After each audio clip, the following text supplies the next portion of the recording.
Hello everyone, welcome to BlackHole channel. இன்றைக்கி நம்ம பார்க்க போகிற ரெசிபி குட்டீஸ் எல்லாருக்குமே பிடிச்ச மோமோ தாங்க.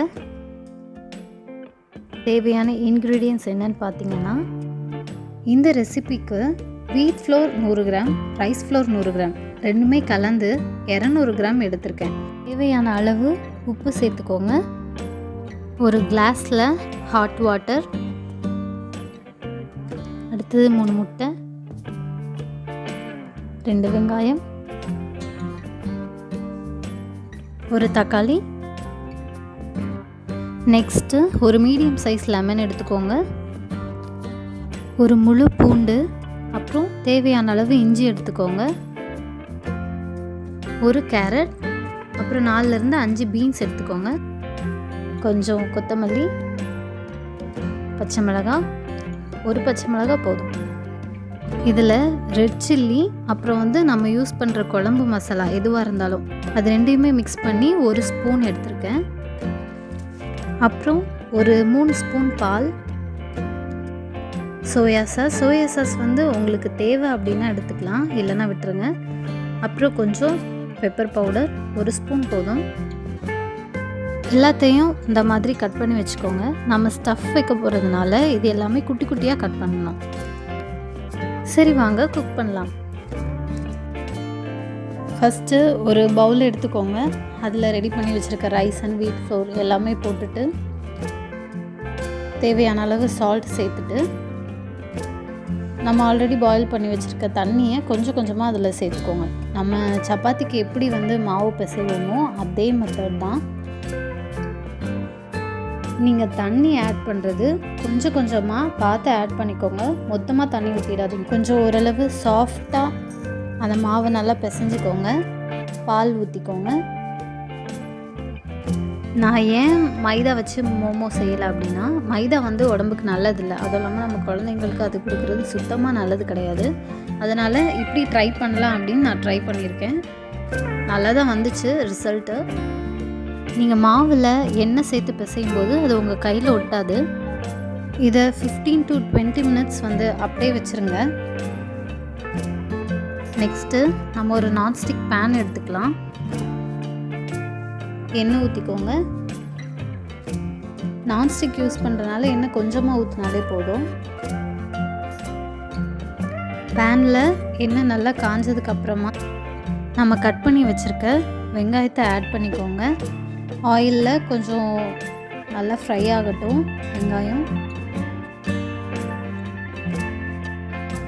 மோமோ டேஸ்ட் எல்லாருக்குமே கண்டிப்பாக பிடிக்கும். முக்கியமாக குழந்தைங்களுக்கு பிடிக்கும்.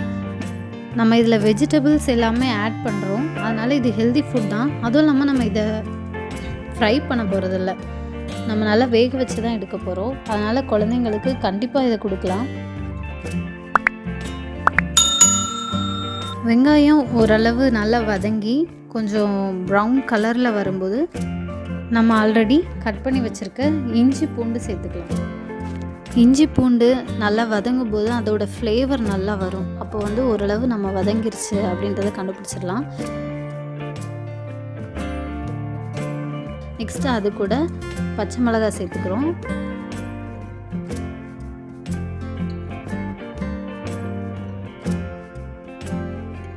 அப்புறம் நம்ம கட் பண்ணி வச்சுருக்க தக்காளி ஆட் பண்ணிக்கலாம். தக்காளி ஆட் பண்ணதுக்கப்புறம் எதையுமே நம்ம டீப் ஃப்ரை பண்ண வேண்டாம். டீப் ஃப்ரை பண்ணணும்னு அவசியம் இல்லை. ஏன்னா நம்ம எல்லாமே மறுபடியும் வேக வைக்க தான் போகிறோம். நெக்ஸ்ட்டு பீன்ஸு, கேரட் ரெண்டுமே ஆட் பண்ணி அதோட நல்லா மிக்ஸ் பண்ணிக்கோங்க.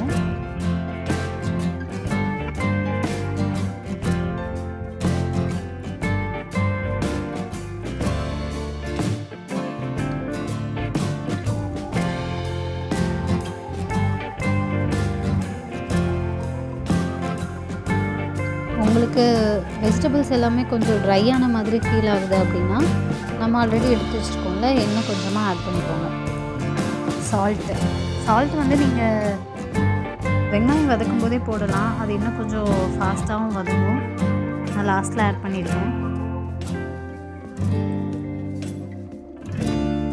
சால்ட் ஆட் பண்ணதுக்கப்புறம் ஒரு 3 to 5 மினிட்ஸ் கொஞ்சம் நல்லா கிளறி விட்டுட்டு நீங்கள் அதை கொஞ்சம் மூடி போட்டு வச்சுருங்க.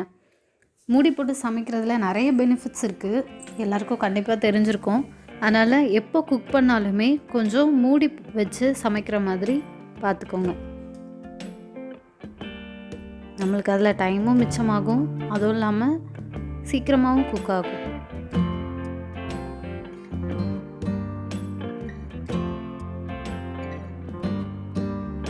சோயா சாஸ் ஆட் பண்ணியிருக்கேன். உங்களுக்கு சோயா சாஸ் வேணும்னா ஆட் பண்ணுங்கள், இல்லைன்னா வேண்டாம்.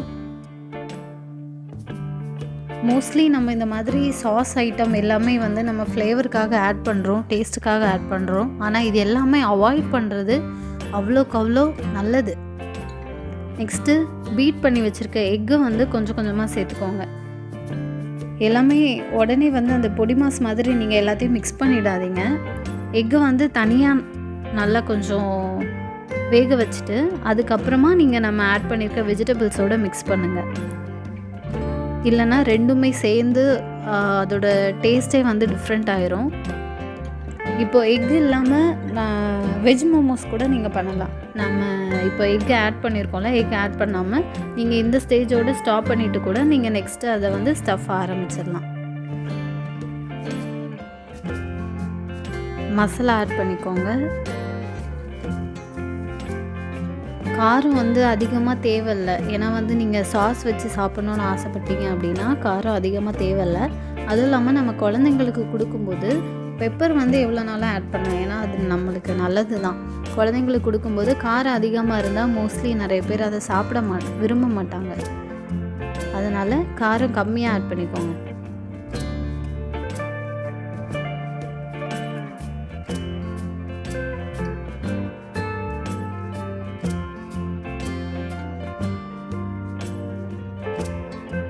லெமன் ஜூஸ் கொஞ்சம் பிழிஞ்சு விட்டுக்கோங்க, ஏன்னா புளிப்பு டேஸ்ட் வந்து எல்லாருக்குமே பிடிக்கும்.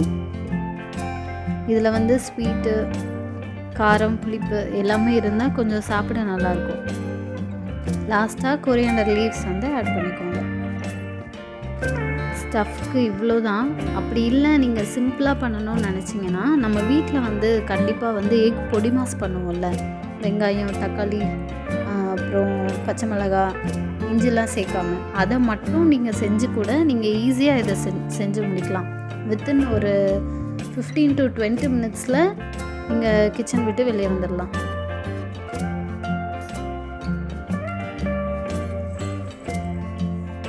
சப்பாத்திக்கு எப்படி மாவு உருட்டுவோமோ அதே மாதிரி நீங்கள் மாவு உருட்டி ஷேப்ஸ் வந்து உங்களோட இஷ்டம் தான். உங்களுக்கு எது ஈஸி அப்படின்னு தோணுதோ அது நீங்கள் பண்ணலாம்.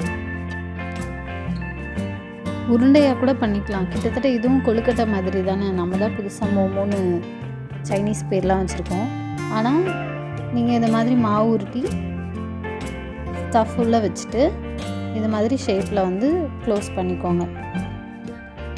உங்களுக்கு எது ஈஸியாக இருக்கோ அது பண்ணுங்கள், ஒன்றும் பிரச்சனை இல்லை. நானே கொஞ்சம் கஷ்டம்தான் பட்டேன், ஏன்னா வந்து மாவு வந்து நம்மளுக்கு ஒட்டிக்கும். நீங்கள் வந்து அது மாதிரி பண்ணும்போது என்ன பண்ணுறீங்க அப்படின்னா ரைஸ் ஃப்ளோர் வந்து கொஞ்சம் எக்ஸ்ட்ரா வந்து தனியாக எடுத்து வச்சுக்கோங்க. நம்ம எப்படி சப்பாத்தி உருட்டும் போது கோதுமை மாவு தனியாக நம்ம யூஸ் பண்ணுவோமோ அதே மாதிரி இதில் கொஞ்சம் ரைஸ் ஃப்ளோரும் யூஸ் பண்ணி வச்சுக்கலாம். இப்போ வந்து இது ரெடி ஆயிடுச்சு.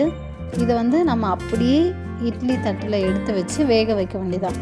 நான் ஓவனில் யூஸ் பண்ணதுனால இந்த தட்டு யூஸ் பண்ணியிருக்கேன். மோஸ்ட்லி பிளாஸ்டிக்ஸ் வந்து அவாய்ட் பண்ணிக்கோங்க. எல்லார் வீட்லேயும் கண்டிப்பாக இட்லி தட்டு இருக்கும். இட்லி தட்டிலே யூஸ் பண்ணுங்கள், அதுதான் பெஸ்ட். இட்லி எப்படி நம்ம ஊற்றி வேக வைப்போமோ அதே மாதிரி தான் நம்ம ஆல்ரெடி வந்து ரெடி பண்ணி வச்சுருக்க மோமோவை இட்லி தட்டு மேலே வச்சு வேக வைக்க வேண்டியதான். கண்டிப்பாக உங்களுக்கு இந்த ரெசிபி பிடிச்சிருக்கும்னு நினைக்கிறேன். இதை நீங்கள் வீட்டில் ட்ரை பண்ணிவிட்டு கண்டிப்பாக கமெண்ட் செக்ஷனில் எங்களுக்கு கமெண்ட் பண்ணுங்கள், லைக் பண்ணுங்கள், ஷேர் பண்ணுங்கள், சப்ஸ்கிரைப் பண்ணுங்கள். தேங்க்யூ.